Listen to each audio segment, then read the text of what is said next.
ಅದು ನಮ್ಮ ಕಣ್ಣಿಗೆ ಕಾಣಿಸಲ್ಲ ಫಸ್ಟ್ ವಿಷಯ. ಅದು ಯಾರ ಕೈಗೆ ಸಿಕ್ಕಲ್ಲ. ಅದು ಒಂದು ಒಳ್ಳೆಯ ದಿನ ನಕ್ಷತ್ರ ನೋಡ್ತಾರೆ, ಅದು ವರ್ಷದಲ್ಲಿ ಒಂದೇ ದಿನ ಬರೋದು. ಆ ದೇವದ ಶಕ್ತಿಯಿಂದ ಮಾತ್ರ ಈ ಕಾರ್ಯ ಕೆಲಸಗಳು ನೀವು ಮಾಡಬಹುದು.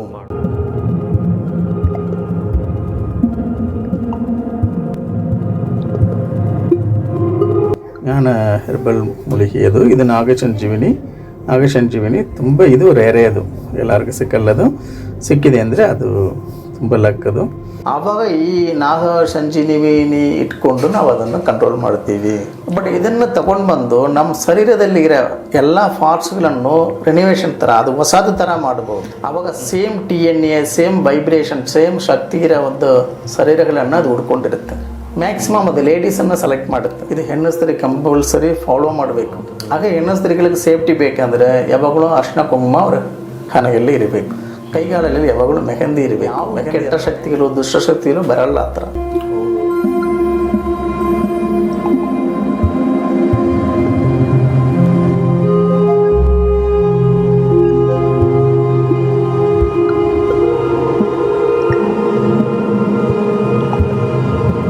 ಸರ್ ನಮಸ್ಕಾರ.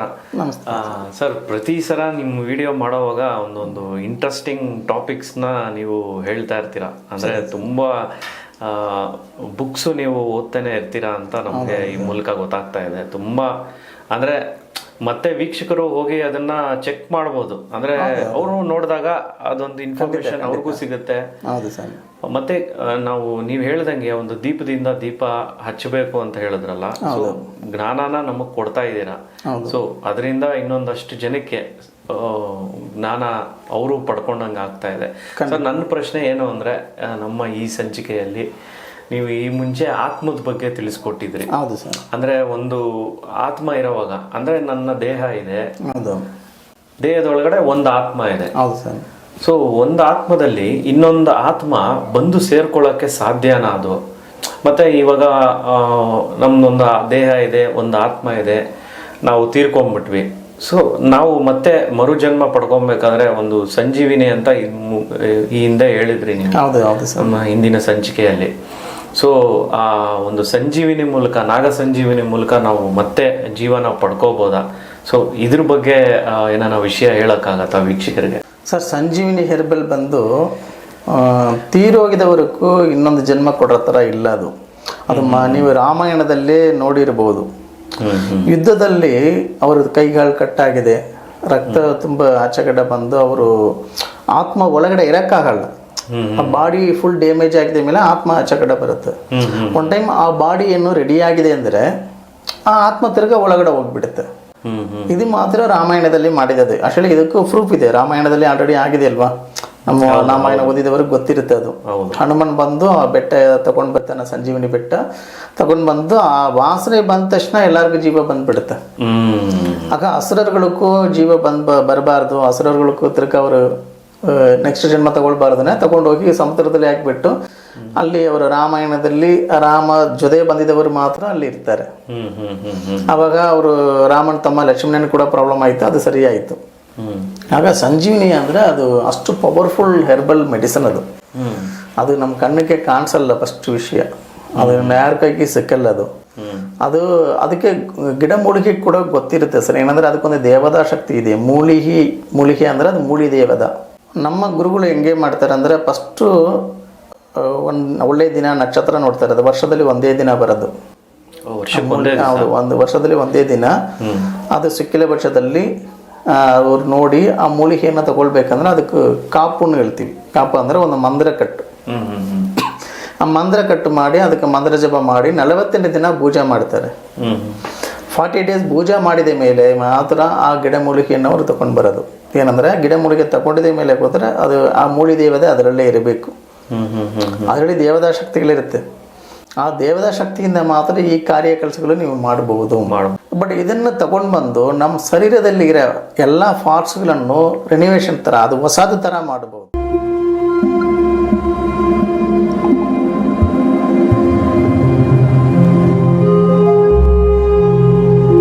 ಇದು ನಾಗಸಂಜೀವಿನಿ ಹೆರ್ಬಲ್. ನಾಗಸಂಜೀವಿನಿ ಲೀಫ್ ಇರುತ್ತಲ್ವ, ಆ ಲೀಫ್ ಬಂದು ಒಂದು ದಾರ ಥರ, ಒಂದು ಕೊಡಿ ಥರ ದೊಡ್ಡದಿರುತ್ತೆ ಅದು. ಈ ನಾಗಸಂಜೀವಿನಿ ತುಂಬ ರೇರ್ ಅದು. ಇದು ಒಂದು ಪರ್ಟಿಕ್ಯುಲರ್ ಟೈಮ್ನಲ್ಲಿ ಮಾತ್ರ ನಾವು ತಗೊಳ್ಬೇಕು. ಇದು ತುಂಬ ಪವರ್ಫುಲ್ ಒಂದು ಹೆರ್ಬಲ್ ಇದು. ಅದ್ರ ಜೊತೆ ಇನ್ನೂ ತುಂಬ ಸಂಜೀವನಿ ಇರುತ್ತೆ, ನಾಗ ಸಂಜೀವನಿ ಇರುತ್ತೆ, ಗರುಡ ಸಂಜೀವನಿ ಇರುತ್ತೆ. ಇನ್ನೊಂದು ಒಂದು ಗಿಡ ಮೂಲಿಕೆ ಇರುತ್ತೆ, ಅದನ್ನು ಮುಟ್ಟಿದ ತಕ್ಷಣ ಕಲರ್ ಚೇಂಜ್ ಆಗುತ್ತೆ. ಅದು ಬಟ್ ಇಲ್ಲ, ನಾವು ಹುಡುಕಿ ನೋಡಿದ್ದೀವಿ. ಅದು ಇವಾಗ ಸದ್ಯಕ್ಕೆ ಈ ಸೀಸನಲ್ಲಿ ಸಿಕ್ಕಲ್ಲ. ಅದು ಫೆಬ್ರವರಿ ಮಾರ್ಚ್ ಮೇಲೆ ಅದು ಸ್ವಲ್ಪ ಬಿಸಿಲಲ್ಲೇ ಬರೋದು. ಈ ಚಳಿಗಾಲದಲ್ಲಿ ಅದು ಬರಲ್ಲ. ಅದು ಏನಂದರೆ ಒಂದು ಮೂಲಿಕೆಯನ್ನು ಹೆರ್ಬಲನ್ನು ನಾವು ತುಂಬ ಕಷ್ಟಪಟ್ಟು ಎಲ್ಲೆಲ್ಲ ಕಾಡಿನಲ್ಲಿ ಹೋಗಿ ಅದನ್ನು ಕಲೆಕ್ಟ್ ಮಾಡ್ತೀವಿ. ಕೆಲವು ಗಿಡಮೂಲಿಕೆಗಳು ಮಾಂದ್ರಿಗೆ ಬೇರೆ ವಿಷಯಗಳಿಗೆ ಯೂಸ್ ಮಾಡಬೇಕಂದ್ರೆ ಅದು ಪರ್ಟಿಕ್ಯುಲರ್ ತಿಥಿ ನಕ್ಷತ್ರ ಅದೆಲ್ಲ ನೋಡಿಕೊಂಡು, ಆಮೇಲೆ ನಮ್ಮ ಶೇಡ್ ಆದಮೇಲೆ ಬೀಳಬಾರ್ದು ಇದೆಲ್ಲ ನೋಡಿಕೊಂಡು, ಅದಕ್ಕೆ ಪರ್ಟಿಕ್ಯುಲರ್ ಪೂಜೆಗಳಿರುತ್ತೆ, ಅದನ್ನು ಮಾಡಿಕೊಂಡು ಕೆಲವು ಬಲಿಗಳು ಕೂಡ ಕೊಡಬೇಕು. ಗಿಡಮೂಲಿಕೆ ಕಟ್ ಮಾಡಿ ತಗೊಳ್ಳೋಕ್ಕೆ ಕೂಡ ಬಲಿ ಕೊಡಬೇಕು, ಅದು ಜೀವ ಹೋಗಬಾರ್ದು. ಅಷ್ಟೆಲ್ಲ ಮಾಡಿ ಇದನ್ನು ತಗೊಂಡು ಬಂದು ನಾವು ಒಂದು ವೈದ್ಯಕ್ಕೆ ಬೇರೆ ವಿಷಯಗಳಕ್ಕೆ ನಾವು ಯೂಸ್ ಮಾಡ್ತೀವಿ. ಕೆಲವುದು ನೀರು ಒಳಗಡೆ ಇರುತ್ತೆ, ಅದು ತೆಗಿಬೇಕಂದ್ರೆ ಅದು ಸ್ವಲ್ಪ ಕಷ್ಟ ಆಗುತ್ತೆ. ಅದು ಒಂಥರ ಒಂದು ಸಿದ್ಧಿ ಮಾಡೋಕ್ಕೆ ಅದು ಜ್ಞಾನ ಹೆರ್ಬಲ್ ಮೂಲಿಕೆ ಅದು. ಇದು ನಾಗಸಂಜೀವಿನಿ ತುಂಬ ಇದು ರೇರೇ, ಅದು ಎಲ್ಲರಿಗೂ ಸಿಕ್ಕಲ್ಲದು.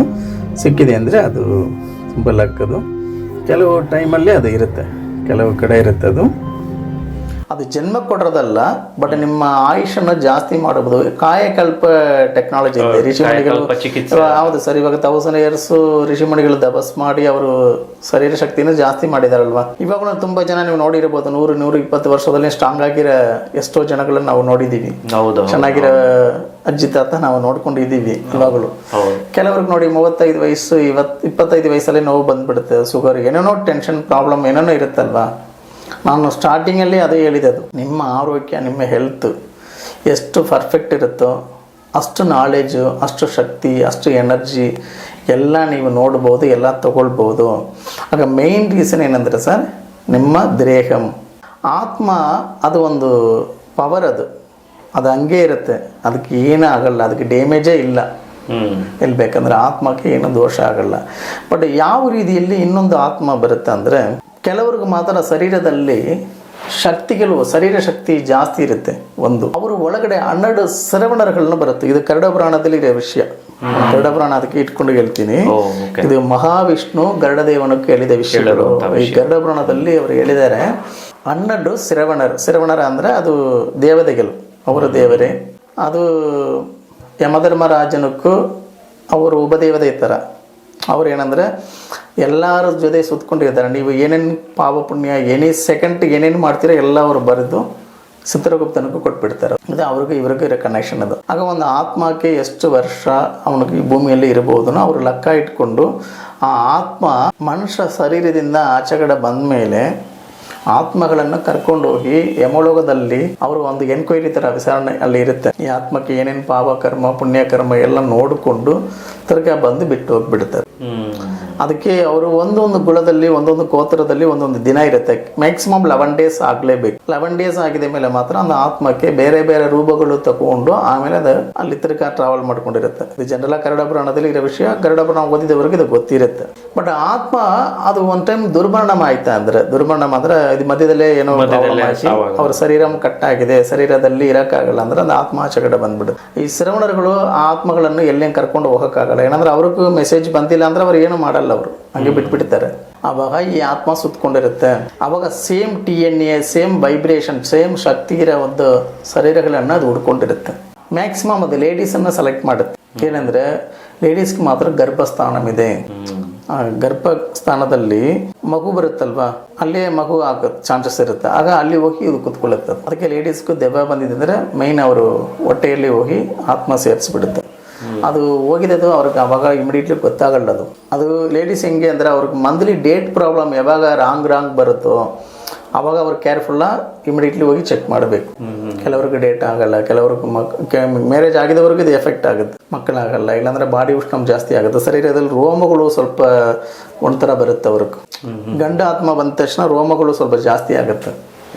ಕೋಪ ಬರುತ್ತೆ, ಕಣ್ಣು ಕೆಂಪು ಕಲರ್ ಆಗುತ್ತೆ, ಇದರಲ್ಲಿ ಸ್ವಲ್ಪ ಶೇಕ್ ಒಂದು ಚೇಂಜಸ್ ಬರುತ್ತೆ ಅವ್ರಿಗೆ. ಇದೆಲ್ಲ ಚಿಕ್ಕ ಚಿಕ್ಕ ಸಿಂಪ್ಟಮ್ಸು. ಆಮೇಲೆ ಬ್ಲಾಕ್ ಕಲರ್ ಬರುತ್ತೆ ಕಣ್ಣಲ್ಲಿ, ಕೈ ಕಾಲಲ್ಲಿ ಸ್ವಲ್ಪ ಗಂಡು ಥರ ಆಗುತ್ತೆ, ಹೆಣ್ಣು ಸಾಫ್ಟ್ನೆಸ್ ಕಮ್ಮಿ ಆಗುತ್ತೆ. ಬಟ್ ಇದೆಲ್ಲ ಗೊತ್ತಾಗಿದೆ ಅಂದರೆ ಅವ್ರಿಗೂ ಏನೋ ಒಂದು ಆತ್ಮ ಒಳಗಡೆ ಇದೆ.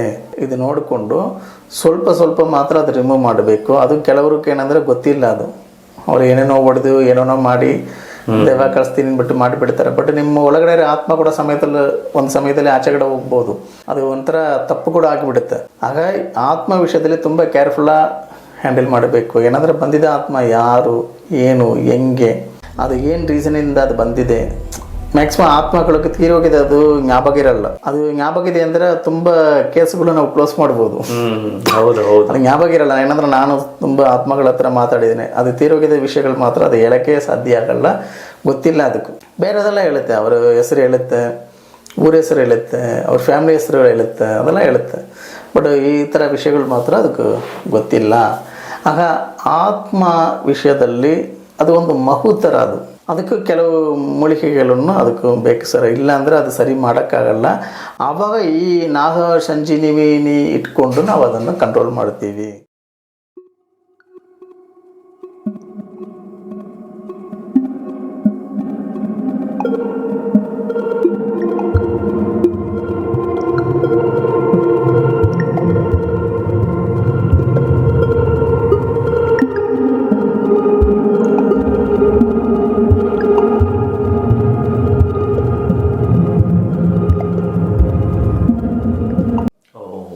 ಆಗ ಆತ್ಮಶಕ್ತಿಗಳನ್ನು ಕಂಟ್ರೋಲ್ ಮಾಡೋಕ್ಕೆ ನಾಗ ಸಂಜೀವಿನಿ ಯೂಸ್ ಆಗುತ್ತೆ. ಏನಂದರೆ ನಾವು ಫಸ್ಟ್ ನಾಗ ಸಂಜೀವಿನಿ ಮುಖಾಂತರ ಇವಾಗ ಒಬ್ಬರು ಮೈ ಮೇಲೆ ಇದೆ ಅಂದರೆ ಅವರು ಕುಂಡಲಿ ಹಾವು ಇರುತ್ತೆ. ನಾನು ಫಸ್ಟ್ ಹೇಳಿದ್ರಲ್ವಾ, 2 ಸರ್ಪಂ ಥರ ಕುಂಡಲಿನಿಂದ ನಿಮಗೆ ತಲೆ ತಂಗ ಹೋಗುತ್ತಲ್ವಾ, ಅದು ಫಸ್ಟ್ ನಾವು ಕಂಟ್ರೋಲ್ ಮಾಡಿಬಿಡ್ತೀವಿ. ಅದು ನಮ್ಮ ಕಂಟ್ರೋಲ್ಗೆ ಬರಬೇಕು. ನಮ್ಮ ಕಂಟ್ರೋಲ್ಗೆ ಬಂದಿದೆ ಅಂದರೆ ಈ ಆತ್ಮಗಳನ್ನು ನಾವು ಕಳಿಸ್ಬೋದು. ಅದಕ್ಕೆ ಈ ನಾಗ ಸಂಜೀವಿನಿ ಇಂಪಾರ್ಟೆಂಟ್, ಇದು ಇರಲೇಬೇಕು. ಈ ನಾಗ ಸಂಜೀವಿನಿ ಇಲ್ಲ ಅಂದರೆ ನಾರ್ಮಲ್ ಆಗಿ ಒಬ್ಬರು ಮೈ ಮೇಲೆ ಇರೋ ಕೆಟ್ಟ ಶಕ್ತಿಯನ್ನು ನಾವು ತೆಗಿಯೋಕ್ಕೆ ಆಗಲ್ಲ. ಇನ್ನೊಂದು ಕೆಲವರು ತೆಗೆದು ಬಿಡ್ತಾರೆ, ಬೇರೆ ಏನೋ ರೀತಿಯಲ್ಲಿ ಅವ್ರು ತೆಗಿತಾರೆ, ಅವರು ದೈವ ಶಕ್ತಿಯಿಂದ ಬೇರೆ ಏನೋ ಮಾಡ್ತಾರೆ. ಬಟ್ ಅದು ಪರ್ಮನೆಂಟ್ ಇಲ್ಲ, ಅದು ತಿರ್ಗಾ ಬಂದ್ಬಿಡುತ್ತೆ, ಮತ್ತೆ ಬರುತ್ತೆ. ಆಗ ತೆಗೆದು ಬಿಟ್ಟು ಅದು ಕಟ್ ಹಾಕಬೇಕು, ಆ ಜಾಗ ಕ್ಲೋಸ್ ಮಾಡಬೇಕು, ಅದಕ್ಕೆ ಜಾಗ ಕೊಡಬಾರ್ದು. ಹೌದು. ಇಲ್ಲ ಅಂದರೆ ಅದು ಆತ್ಮಕ್ಕೆ ಶಾಂತಿ ಕೊಟ್ಟು ಕಳಿಸ್ಬೇಕು. 2 ದಾರಿ ಮಾಡಬೇಕು. ಇದರಲ್ಲಿ ದುರ್ಮರಣ ಆಗಿದ ಆತ್ಮಗಳಿಗೂ ಸ್ವಲ್ಪ ಕೋಪ ಜಾಸ್ತಿ ಇರುತ್ತೆ. ಅದು ಸಮಯದಲ್ಲಿ ನಮ್ಮನ್ನು ಕೂಡ ಹೊಡೆದು ಬಿಡುತ್ತೆ. ಅದು ಕೇರ್ಫುಲ್ಲಾಗಿ ನಾವು ಡೀಲ್ ಮಾಡಬೇಕು. ಆಗ ನಾಗ ಸಂಜೀವಿನಿ ಈ ವಿಷಯದಲ್ಲಿ ಯೂಸ್ ಆಗುತ್ತೆ. ಆಗ ನಾನು ಅದೇ ಹೇಳಿದಲ್ವಾ, ಎಲ್ಲ ದೈವಶಕ್ತಿ ಹಸುರಶಕ್ತಿ ಎಲ್ಲದಕ್ಕೂ ಮೆಡಿಸನ್ ಪ್ಲಸ್ಸು ಸೈನ್ಸ್ ವರ್ಕ್ ಆಗುತ್ತೆ. ಹೌದು. ಬಟ್ ಸೈನ್ಸ್ ಇಲ್ಲ ಅಂದರೆ ಈ ವಿಷಯಗಳು ವರ್ಕ್ ಆಗಲ್ಲ. ಸೈನ್ಸ್ ಅಂದರೆ ಅದು ದೇವರು ಕೊಟ್ಟಿದೆ, ಅದೇನಿಲ್ಲ, ಋಷಿಮುನಿಗಳು ಮಾಡಿರೋದೇ science. Ayurvedic medicine science. Planet ಇವಾಗ ನಮ್ಮದು ಸೈನ್ಸ್ ಇರುತ್ತಲ್ವ, ಅದು ಸೈನ್ಸೇ. ಅದು ಪಂಚಾಂಗಮ ಅಂದರೆ ಅದು ಒಂದು ಸೈನ್ಸ್ ಬುಕ್ ಥರ. ಹೌದು. 365 ಡೇಸು, ಯಾವಾಗ 5,000 6,000 ವರ್ಷಗಳೇ ಕರೆಕ್ಟಾಗಿ ಲೆಕ್ಕ ಮಾಡಿ ಬರೆದಿರುತ್ತಾರಲ್ವ ಪಂಚಾಂಗದಲ್ಲಿ. ಇವಾಗ ನೀವು ಸಾಟೈಟ್ ಎಲ್ಲ ಇಟ್ಕೊಂಡು ಅದೇ ಲೆಕ್ಕ, ಅದೇ ಸೇಮ್ ಅದೇ ಮಾಡ್ತೀರಾ. ಏನು ಡಿಫ್ರೆಂಟ್ ಬಂದಿದೆಯಾ? ಇಲ್ಲ. ಸೂರ್ಯಗ್ರಹಣ ಯಾವಾಗ ಬರುತ್ತೋ, ಚಂದ್ರಗ್ರಹಣ ಯಾವಾಗ ಬರುತ್ತೆ, ಅವಾಗಲೇ ಅವರು ಬರೆದಿರುತ್ತಾರೆ. ಎರಡೂ ವಿಜ್ಞಾನನೇ. ಹೌದು. ಇವಾಗ ನೀವು ಸಾಟಲೈಟ್ ಇಟ್ಕೊಂಡು ಅದನ್ನು ನೋಡ್ತೀರಾ, ಸಾಟಲೈಟ್ ಎಲ್ಲ ಬಂದು ಜಸ್ಟ್ 200-300 ವರ್ಷ ಕೂಡ ಆಗಿಲ್ಲ. ಹೌದು. ಕಂಪ್ಯೂಟರ್ಗಳೆಲ್ಲ ಇವಾಗ ರೀಸೆಂಟ್ 50-60 ವರ್ಷ ಅಷ್ಟೇ ಕಂಪ್ಯೂಟರ್. ಇವಾಗ ಹೈಟೆಕ್ ಟೆಕ್ನಾಲಜಿ ಎಲ್ಲ 20 years ಮಾತ್ರ. ಅದನ್ನ ಮೊದಲು ಏನೇ ಇಲ್ಲ. ಆವಾಗ ಹೆಂಗೆ ಅವರು ಮಾಡೋಕ್ಕಾಗಿದೆ? ಅಷ್ಟು ದೊಡ್ಡ ದೇವಸ್ಥಾನ ನೋಡ್ರಿ, ಎಷ್ಟು ಫಿನಿಶಿಂಗ್ ಪರ್ಫೆಕ್ಟ್ ಇರುತ್ತೆ. ಇವಾಗ civil engineers, architect, hitech education ಓದಿದವರೇ ಅದು ಮಾಡೋಕ್ಕಾಗಲ್ಲೇ ಹೇಳ್ತಾರೆ. ಇದನ್ನು ತುಂಬ ರಿಸರ್ಚ್ ಮಾಡ್ತಾರೆ ಸರ್. ನೀವು ಫಾರಿನ್ ಚಾನಲ್ ಅವರು, ಅಂದರೆ HTTV 18 channel, Discovery, national geography ಚಾನಲಲ್ಲಿ ನೋಡ್ರಿ, ಅವರೆಲ್ಲ ತುಂಬ ಸೈಂಟಿಸ್ಟ್ಗಳೆಲ್ಲ ಕರ್ಕೊಂಡು ಹೋಗಿ ಏನೇನೋ ರಿಸರ್ಚ್ ಮಾಡಿ ಅವರು ತುಂಬ ಪ್ರೋಗ್ರಾಮ್ಲ ಮಾಡಿದ್ದಾರೆ. ನಮ್ಮವ್ರಿಗೆ ಏನಂದರೆ ಅದೆಲ್ಲ ಏನೂ ಓದಲ್ಲ. ಅವರು ಏನೋ ಯಾರೋ ಒಬ್ಬರು ಹೇಳಿದ್ದಾರೆ, ನಾನು ಇದು ಸುಳ್ಳು ಹೇಳ್ಬಿಡ್ತೀನಿ, ತೆಗೆದು ಬಿಡ್ತೀನಿ. ಅವರು ರಿಸರ್ಚ್ ಮಾಡ್ತಾರೆ ಸರ್. ಅದೇ ಹೇಳಿದ್ದು, ನೀವು ಫಸ್ಟ್ ನಿಮ್ಮ ಬುದ್ಧಿಯಿಂದ ನೀವು ಅದನ್ನು ಫಸ್ಟ್ ನೋಡಿ, ನಿಮ್ಮ ಕಣ್ಣಿಂದ ನೋಡಿ, ಅದು ಸರಿಯಾ ತಪ್ಪ ನೀವು ಫಸ್ಟ್ ಜಡ್ಜ್ಮೆಂಟ್ ಮಾಡೋಕ್ಕೆ ನೀವು ಟ್ರೈ ಮಾಡಿ. ಅದನ್ನು ನೀವು ಅದ್ರ ಸಂಬಂಧ ಇರೋದನ್ನು ಓದಿ ಸರ್ಚ್ ಮಾಡಿ. ಅದನ್ನು ಇಟ್ಕೊಂಡು ನೀವು ದೇವರ ಪೂಜೆ ಮಾಡಿಕೊಡಿರೋರೆಲ್ಲ ಸುಳ್ಳು, ಅದು ತಪ್ಪು, ಇದು ತಪ್ಪು ಎಲ್ಲ, ಅದು ತಪ್ಪು ಹೇಳಿ ನಮ್ಮ ಭೂಮಿಯಲ್ಲಿ, ನಮ್ಮ ಲೋಕದಲ್ಲಿ ಎಲ್ಲ ಹಾಳಾಗಿದೆ. ಬಟ್ ಇನ್ನೊಂದು ಸೈಡು ಅದನ್ನು ರಿಸರ್ಚ್ ಮಾಡಿ ಅವ್ನು ಬಿಸ್ನೆಸ್ ಮಾಡ್ತಾನೆ. ಇವಾಗ ಯೋಗ ಕ್ಲಾಸ್ ಅಮೆರಿಕಾದಲ್ಲಿ ತುಂಬ ಕಡೆ ಇದೆ. ಇವಾಗ ಅದು ಟ್ರೈನಿಂಗ್ ಕೊಡ್ತಾರೆ, ಅವರು ಒಂದಕ್ಕೂ ಚಾರ್ಜ್ ಮಾಡ್ತಾರೆ. ಆಯುರ್ವೇದಿಕ್ ಮೆಡಿಸನ್ ಇವಾಗ ನೋಡಿ ಒಂದಿನ ನಾವು ಕರಿ ಹಾಕಿ ಟೀತ್ ಕ್ಲೀನ್ ಮಾಡಿ ಬ್ರಷ್ ಮಾಡ್ತೀವಿ. ಇವಾಗ ಅದನ್ನೇ ನಿಮ್ಮ ಪೇಸ್ಟ್ನಲ್ಲಿ ಉಪ್ಪಿದೆಯಾ ಎರಡು ಕೊಡ್ತಾರಲ್ಲ ಸರ್, ನೋಡ್ರಿ ಎಲ್ಲ ನಮಗೆ ರಿವರ್ಸ್ ಆಗುತ್ತೆ, ರಿವರ್ಸ್ ಆಗ್ತಾ ಇದೆ ಎಲ್ಲ. ಆಗ ನಮ್ಮ ಪಾರಂಪರ್ಯ ವಿಷಯಗಳನ್ನು ಬಿಟ್ಬಿಟ್ಟು ನಾವು ಏನೋ ಒಂದು ಟೆಕ್ನಾಲಜಿ ತಲೆಯಲ್ಲಿ ಇಟ್ಕೊಂಡಿದ್ದೀವಿ. ಆ ಟೆಕ್ನಾಲಜಿ ಕೊಟ್ಟಿದ್ದೇ ನಾವು, ನಮ್ಮ ಇಂಡಿಯಾ ನೋಡಿದ ಮೇಲೆ ಮಾತ್ರ ಅವರು ಬಿಲ್ಡಿಂಗ್ ಕಟ್ಟಿದ್ದದು. ಬಟ್ ನಮ್ಮ ಶಾಸ್ತ್ರ ಪ್ರಕಾರ ನಮ್ಮ ಗೋಪುರಗಳು, ದೇವಸ್ಥಾನ ಗೋಪುರಗಳೆಲ್ಲ ಎಷ್ಟು ಹೈಟ್ ಇದೆ, ಅದು ಏನು ಟೆಕ್ನಾಲಜಿ ಅದು ನೋಡಿ ಅವರ ಅಪಾರ್ಟ್ಮೆಂಟ್ ಮಾಡಿದ್ದದು. ಪ್ರತಿಯೊಂದು ನಮ್ಮನ್ನು ನೋಡಿ ಅವರು ಮಾಡಿದ್ದದು. ನೀವು ಸ್ವಲ್ಪ ಬ್ಯಾಕ್ ಸೈಡ್ ಹೋಗಿ ಹಿಸ್ಟ್ರಿ ನೋಡಿ, ನೀವು ಹಿಸ್ಟ್ರಿ ಓದಬೇಕು. ಫಸ್ಟ್ ನೀವು ಸುಳ್ಳು ಹೇಳಿ ಸುಮ್ಮನೆ ಈ ಥರ ವಾದ ಮಾಡೋದ್ರಿಂದ ಅದು ಸಂಬಂಧ ಇರೋ ಸಬ್ಜೆಕ್ಟನ್ನು ನೀವು ಓದ್ಬೋದು. ಆವಾಗ ನಿಮ್ಮ ಆತ್ಮ ಅಂದರೆ ಏನು, ಮೆಡಿಸಿನ್ ಅಂದರೆ ಏನು, ಆಯುರ್ವೇದಿಕ್ ಏನು, ಋಷಿಮುನಿಗಳು ಏನು ಮಾಡಿದ್ದಾರೆ, 500 ವರ್ಷ ಮೊದಲು ಬಂದಿದೆ ಇಂಗ್ಲೀಷ್ ಅವನು ನಮಗೇನೇನೋ ವಿದ್ಯೆ ಕೊಟ್ಬಿಟ್ಟು ಹೋಗಿದ್ದಾನೆ. ಹಣ ಅವನು ವಿದ್ಯೆ ಕೊಟ್ಟಿದ್ದು ಸ್ವಲ್ಪ ಮಾತ್ರ, ನಮ್ಮ ಹತ್ರ ತಗೊಂಡು ಹೋಗಿದ್ದು ತುಂಬ ಇದೆ. ಪ್ರತಿಯೊಂದು ವಿಷಯದಲ್ಲಿ ಶಕ್ತಿಗಿದೆ ಸರ್, ಎನರ್ಜಿ ಇದೆ, ಆತ್ಮ ಇದೆ. ಫಾರಿನರ್ಸ್ ಇವಾಗ ನಂಬ್ತಾರೆ, ಅವರು ಚರ್ಚಲ್ಲಿ ಹೋಗಿ ಕೂತ್ಕೊಂಡು ಅವರು ಪ್ರೇ ಮಾಡ್ತಾರೆ, ಪೂಜೆಗಳು ಮಾಡ್ತಾರೆ, ಸರಿ ಮಾಡ್ತಾರಲ್ವ. ಆಗ ಆತ್ಮ ಇರೋದು ನಿಜ, ಆತ್ಮದಿಂದ ಒಂದು ಟ್ರಾನ್ಸ್ಫರ್ ಆಗುತ್ತೆ. ಅದು ಗಂಡಕ್ಕೂ ಬರುತ್ತೆ. ಗಂಡಕ್ಕೆ ಹೆಂಗೆ ಅಂದರೆ ಚಿಕ್ಕ ಹುಡುಗರಿಗೂ ಮಾತ್ರ ಬರುತ್ತೆ, ಒಂದು 15-16 ವರ್ಷ ಒಳಗಡೆ ಇರೋವರೆಗೂ ಮಾತ್ರ ಹುಡುಗರಿಗೆ ಆತ್ಮ ಸಂಬಂಧಗಳು ಬರುತ್ತೆ. ರೀಸನ್ ಏನಂದರೆ ಅವನ ಸುಕ್ಕಿಲದಲ್ಲಿ ವೀರ್ಯ ಶಕ್ತಿಯಲ್ಲಿ ಅದು ಕನೆಕ್ಟ್ ಆಗುತ್ತೆ. ಏನಂದರೆ ಅವನ ಲಾಕ್ ಆಗಿ ಒಳಗಡೆ ಹಂಗೆ ಸ್ಟೋರ್ ಆಗಿರುತ್ತಲ್ವ, ಅದ್ರ ಜೊತೆ ಕನೆಕ್ಟ್ ಆಗುತ್ತೆ. ಏನಂದರೆ ಒಂದು ಮನುಷ್ಯ ಶರೀರದಲ್ಲಿ ವೀರ್ಯದಲ್ಲಿ ಎಷ್ಟು ಕೋಟಿ ಜೀವರಾಶಿಗಳು, ಎಷ್ಟು ಕೋಟಿ ಅದರಲ್ಲಿ ಇರುತ್ತೆ ಆತ್ಮಗಳು, ಅದೆಲ್ಲ ಆತ್ಮದನದ್ದು ಲೆಕ್ಕ. ಅದರಲ್ಲಿ ಒಂದು ಮನುಷ್ಯನಾಗುತ್ತೆ. ಇದು ಸೈನ್ಸಲ್ಲಿ ಎಲ್ಲ ಓದಿರ್ಬೋದು, ನೀವು ಬೇಕಂದ್ರೆ ಸರ್ಚ್ ಮಾಡಿ ಓದಿ ನೋಡ್ರಿ ನೀವು. ಆಗ ಅಷ್ಟು ಆತ್ಮಗಳು ಅದು ಇರುತ್ತಲ್ವ, ಹೆಂಗೆ ನಾವು ಇಲ್ಲನೇ ಹೇಳೋಕ್ಕಾಗುತ್ತೆ. ಆಗ ನಮ್ಮ ಶರೀರದಲ್ಲಿ ಪ್ರತಿಯೊಂದು ಪಾರ್ಟ್ಸ್ನಲ್ಲೂ ಒಂದು ಶಕ್ತಿ ಇದೆ, ಒಂದು ಆತ್ಮ ಇದೆ. ಅದಕ್ಕೆ ತೀರೋಗಿದವರ ಕಣ್ಣನ್ನು ಇನ್ನೊಬ್ರಿಗೆ ಟ್ರಾನ್ಸ್ಫರ್ ಮಾಡ್ತೀರ, ಅದು ಕಣ್ಣು ವರ್ಕ್ ಆಗುತ್ತೆ. ಜೀವ ಹೋಗಿದ ಮೇಲೆ ಅದು ವರ್ಕ್ ಆಗಬಾರ್ದಲ್ವ, ಅದು ಹೆಂಗೆ ವರ್ಕ್ ಆಗುತ್ತೆ. ನಮ್ಮ ಶರೀರದಲ್ಲಿ ಕೆಲವು ಪಾರ್ಟ್ಸು ಇನ್ನೊಬ್ರಿಗೆ ವರ್ಕ್ ಆಗುತ್ತೆ. ಆಗ ಜೀವಶಕ್ತಿ ಬೇರೆ, ಆತ್ಮಶಕ್ತಿ ಬೇರೆ. ಜೀವಶಕ್ತಿ ನಮ್ಮ ಶರೀರದಲ್ಲಿ ಇರುತ್ತೆ, ಅದು ಒಂದು ಆತ್ಮ ಹೋಗಿದ ಮೇಲೆ ಕೂಡ ಒಂದು 10 hours ಹಂಗೆ ಇರುತ್ತೆ. ಅದು ಒಂಥರ ಕೆಮಿಕಲ್ ರಿಯಾಕ್ಷನ್ ಆಗಿ ಅದು ಮೆಲ್ಟ್ ಆಗ ಮಾತ್ರ ಅದು ಕೆಟ್ಟು ಹೋಗುತ್ತೆ. ಅದು ಅಷ್ಟಲ್ಲಿ ಕೆಟ್ಟು ಹೋಗುತ್ತೆ, ಅದು ತೀರೋಗಲ್ಲ, ಕೆಟ್ಟೋಗಿ ಅದು ಒಂಥರ ಮೆಲ್ಟ್ ಆಗಿಬಿಡುತ್ತೆ. ಈ ಕೆಮಿಕಲ್ ರಿಯಾಕ್ಷನ್ ಆಟೋಮೆಟಿಕ್ ಆಗುತ್ತೆ. ಇದು ಹೆಂಗಿಂದ ಸಾಧ್ಯ, ಇದು ಯಾವ ರೀತಿಯಲ್ಲೇ ಆಗುತ್ತೆ, ಇದೆಲ್ಲ ಸೃಷ್ಟಿ ಮಾಡಿದದು ಯಾರು, ಈ ಥರ ಆಗಬೇಕನ್ನೋ ಸಿಸ್ಟಮ್ ಯಾರು ಮಾಡಿದದು, ಎಲ್ಲ ದೇವರು. ಆಗ ದೇವರಿರೋದು ನಿಜಾನು ಇದರಿಂದ ಪ್ರೂಫ್ ಆಗುತ್ತೆ. ಅದೇನು ನಿಮ್ಮನ್ನು ನೀವು ನೋಡಿದ ಮೇಲೆ ನಿಮಗೆಲ್ಲ ಗೊತ್ತಾಗಿಬಿಡುತ್ತೆ. ಆತ್ಮ ನಮ್ಮ ಒಳಗಡೆ ಇರೋದು. ನಾನು ಮಾತಾಡೋದಕ್ಕೆ ಮೈನ್ ರೀಸನ್ ಆತ್ಮ, ಅದೇ ನನಗೆ ಗುರು. ಅದು ಇನ್ನೊಂದು ಆತ್ಮ ಜೊತೆ ಕನೆಕ್ಟ್ ಆಗಿ ವಿಷಯ ತಗೊಂಡು ನನಗೆ ಹೇಳುತ್ತೆ. ಆಗ ಆತ್ಮ ಸಂಬಂಧಂ, ಆತ್ಮಜೀವನಂ, ಅದೇ ನಮ್ಮ ಲೈಫ್. ಸರ್, ಇದು ಇವಾಗ ಇಷ್ಟು ಮಾಹಿತಿ ಕೊಟ್ಟರೆ, ಹೌದು ಸರ್. ಸೊ ನಾನು ನಿಮಗೆ ಒಂದು ಮೊದಲನೇ ಪ್ರಶ್ನೆ ಒಂದು ಕೇಳಿದ್ದೆ. ಒಂದು ಆತ್ಮದ ಒಳಗಡೆ ನನ್ನ ದೇಹದಲ್ಲಿ ಒಂದೇ ಆತ್ಮ ಇರೋದು. ಸೊ ಮತ್ತೊಂದು ಆತ್ಮ ಬರ್ಬೇಕಂದ್ರೆ ನನ್ನ ಆತ್ಮ ಪರ್ಮಿಷನ್ ಕೊಡಬೇಕು. ಆ ಪರ್ಮಿಷನ್ ಕೊಡ್ದಿರಾ ಆತ್ಮ ಹೇಗೆ ಎಂಟರ್ ಆಗುತ್ತೆ ನನಗೆ? ಅಂದರೆ ಇದು ಸಾಧ್ಯನಾ? ಇದು ಸಾಧ್ಯ ಆಗುತ್ತೆ ಸರ್. ಏನಂದರೆ ಇವಾಗ ಒಂದು ಮನೆಯಲ್ಲಿ ನೀವು ವಾಸ ಮಾಡ್ತೀರಾ, ನೀವು ಸ್ವಲ್ಪ ವೀಕ್ ಆಗಿರೋರನ್ನ ಇಟ್ಕೊಳ್ರಿ ಸರ್. ಒಂದು ರೌಡಿ ಗ್ರೂಪ್ ಬರ್ತಾರೆ, ನಿಮ್ಮನ್ನ ಹೊಡೆದು ಬಿಟ್ಟು ಕಳಿಸ್ಬಿಟ್ಟು ಅವ ಮನೆಯಲ್ಲಿ ಅವ್ರು ವಾಸ ಮಾಡ್ತಾರೆ. ಇಲ್ಲಾಂದ್ರೆ ನಿಮ್ಮನ್ನ ಕಟ್ಟಿ ಇಟ್ಬಿಟ್ಟು ನಿಮ್ಮ ಕಂಟ್ರೋಲನ್ನು ಇಟ್ಕೊಂಡು, ನಿಮ್ಮನ್ನ ಕಂಟ್ರೋಲಲ್ಲಿ ಇಟ್ಕೊಂಡು ಅವ್ರು ಆ ಮನೆಯಲ್ಲಿ ಅವ್ರು ವಾಸ ಮಾಡ್ತಾರೆ. ಅದು ಅವ್ರದೇ ಮನೆ ಆಗಿಬಿಡುತ್ತೆ. ಇದಕ್ಕೆ ಎಕ್ಸಾಂಪಲ್ ಹೇಳಬೇಕಂದ್ರೆ ಬಟರ್ಫ್ಲೈ ನೀವು ನೋಡಿರ್ಬೋದಲ್ವ ಸರ್? ಅದು ಎಷ್ಟು ಜನರೇಷನ್, ಎಷ್ಟು ತರ ಚೇಂಜ್ ಆಗುತ್ತೆ. ಫಸ್ಟ್ ಒಂದು ರೂಪದಲ್ಲಿ ಇರುತ್ತೆ. ನೆಕ್ಸ್ಟ್ ಅದು ಹಂಗೆ ಅದು ಶರೀರ ಪೂರ್ತಿ ಕನ್ವರ್ಟ್ ಆಗಿ ಬೇರೆ ರೂಪದಲ್ಲಿ ಬರುತ್ತೆ. ಸೆಕೆಂಡ್ ಅವತಾರ. ಅದು 3ನೇ ಅವತಾರ ಬಟರ್ಫ್ಲೈ ಆಗುತ್ತೆ. ಅಟನ್ ಟೈಮ್ ನಲ್ಲಿ 3 ಅವತಾರ ತಗೊಳುತ್ತೆ. 3 ಜನ್ಮ ತಗೊಳುತ್ತೆ. ಆತ್ಮ ಒಳಗಡೆ ಹಂಗೆ ಇರುತ್ತೆ. ಬಟ್ ಅದು ಸಾಧ್ಯ ಆಗುತ್ತಲ್ವ? ಅದು ಒಂದು ಆತ್ಮ ಒಂದು ಶರೀರ ಒಳಗಡೆ ಬಂದು ನಿಮ್ಮ ಶರೀರಗಳನ್ನು ಅದು ಆಪರೇಟ್ ಮಾಡುತ್ತೆ. ನಿಮ್ಮ ಶರೀರ ಶಕ್ತಿಯನ್ನು ಚೇಂಜ್ ಆಗುತ್ತೆ. ನಾನು ಸ್ಟಾರ್ಟಿಂಗ್ ಅಲ್ಲಿ ಹೇಳಿದ್ರೆ ಹೇರ್ ಬರುತ್ತೆ, ಸ್ವಲ್ಪ ಚೇಂಜ್ ಆಗುತ್ತೆ, ಸಿಂಪ್ಟಮ್ಸ್ ಚೇಂಜ್ ಆಗುತ್ತೆ. ನಿಮ್ಮ ಹೊಟ್ಟೆಯಲ್ಲಿ ಒಂದು ಗಂಟು ತರ ನಿಮಗೆ ಫೀಲ್ ಆಗುತ್ತೆ.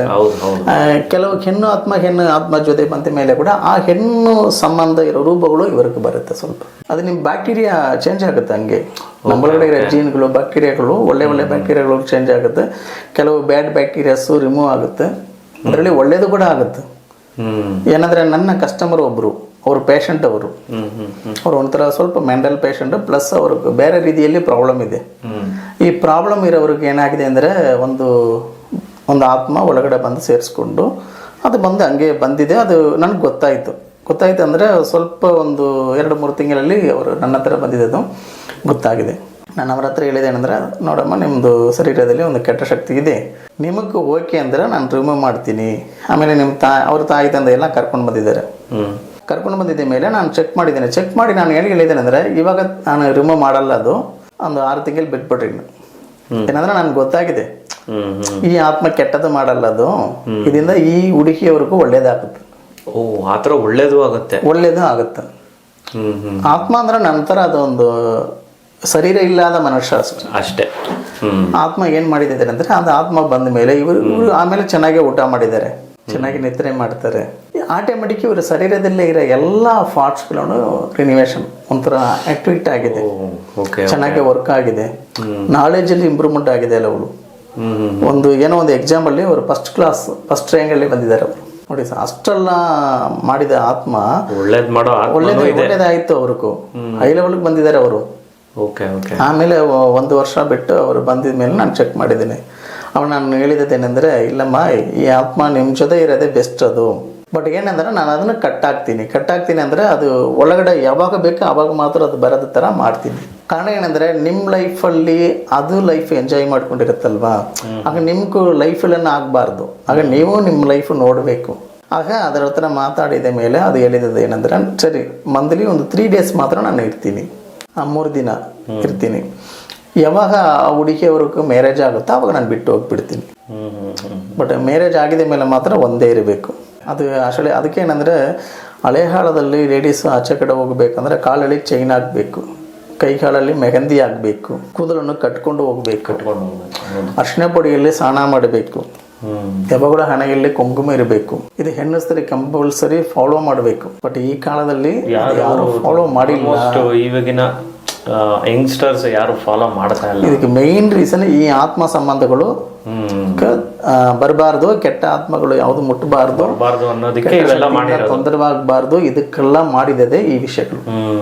ಇದು ಒಂದು ಸ್ಟೈಲ್ ಅಲ್ಲ ಸರ್, ಇದು ಪಾರಂಪರ್ಯಮಲ್ಲ. ಇದರಲ್ಲಿ ಇಷ್ಟು ಸೈನ್ಸ್ ಇದೆ. ಇದು ಅಷ್ಟ. ಆಗ ಒಂದು ಹೆಣ್ಣು ಸ್ತ್ರೀ ಇದೆಲ್ಲ ಫಾಲೋ ಮಾಡಬೇಕು ಸರ್. ಹಳೆಗಾಲದಲ್ಲಿ ನಮ್ಮ ದೊಡ್ಡವರು ಹೇಳಿದ ವಿಷಯಗಳು ಯಾವುದೋ ಒಂದು ತಪ್ಪಿಲ್ಲ, ಅದು 100% ನಿಜ, ಅದು ಸತ್ಯ. ಅದರಲ್ಲಿ ತುಂಬ ಸೈನ್ಸ್ ಇದೆ.